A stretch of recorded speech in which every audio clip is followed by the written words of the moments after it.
দেশে গত ২৪ ঘন্টায় হাম ও এর উপসর্গ নিয়ে ৬ শিশুর মৃত্যু হয়েছে।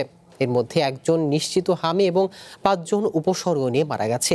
হাম আক্রান্ত হয়ে বরিশাল বিভাগে একজন মারা গেছে, আর হামের উপসর্গ নিয়ে ঢাকায় ৩ জন, সিলেটে একজন এবং ময়মনসিংহে একজনের মৃত্যু হয়েছে। এ নিয়ে মোট মৃতের সংখ্যা বেড়ে হয়েছে ৪৫৯ জন। গত ২৪ ঘন্টায় ২৪৩ জনের শরীরে হাম আক্রমণ নিশ্চিত হয়েছে এবং এ পর্যন্ত নিশ্চিত হামে আক্রান্ত হয়েছে ৭,৭৬৭ জন। একই সময় ১,২৭৪ শিশু শরীরে হামের উপসর্গ পাওয়া গেছে। এতে করে মোট সন্দেহভাজন সংক্রমণের সংখ্যা দাঁড়িয়েছে ৫৭,৮৪৬ জনে।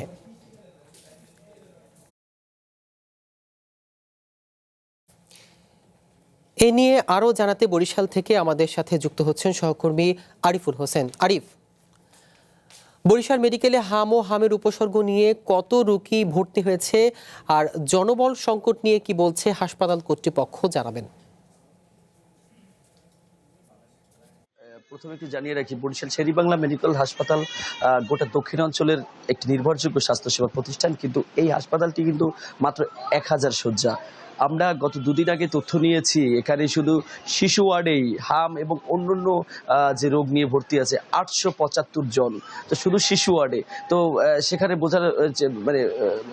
বোঝাতে হচ্ছে যে একটি বেডে ৩ থেকে ৪ জন করে থাকার পরেও মেঝেতেও কিন্তু তাদের স্থান হচ্ছে। এখন যেহেতু হামের একটি প্রভাব রয়েছে, সুতরাং এই প্রকোপ কিন্তু কোনো কারণেই কাটাতে পারছে না। একটু দেখছেন যে মেঝেতে না, শুধু বারান্দায় মানুষের হাঁটার জায়গা নাই, সেখানে কিন্তু রোগী ভর্তি। এবং এখানে কিন্তু ইতিমধ্যেই স্বাস্থ্যমন্ত্রী এসছেন, প্রধানমন্ত্রী বিশেষ সহকারী যে স্বাস্থ্য বিষয়ক যিনি ডক্টর জিয়াউদ্দিন হায়দার, তিনি এসছেন, ডিজি হেলথ বরিশালে এসছেন।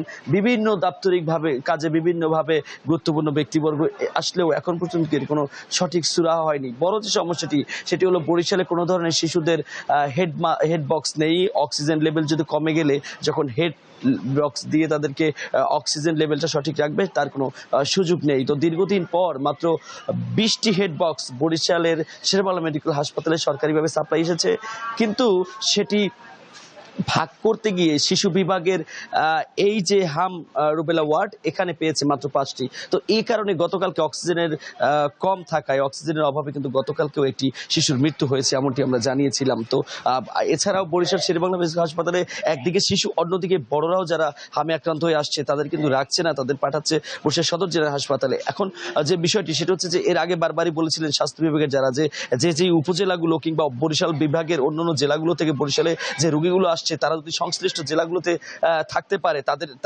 তারা যদি থেকে সেখানে চিকিৎসা নিতে পারে, তাহলে সেটাই আসলে দরকার। কিন্তু চিকিৎসকরা আসলে কোনো ধরনের ঝুঁকি নিতে চাচ্ছে না।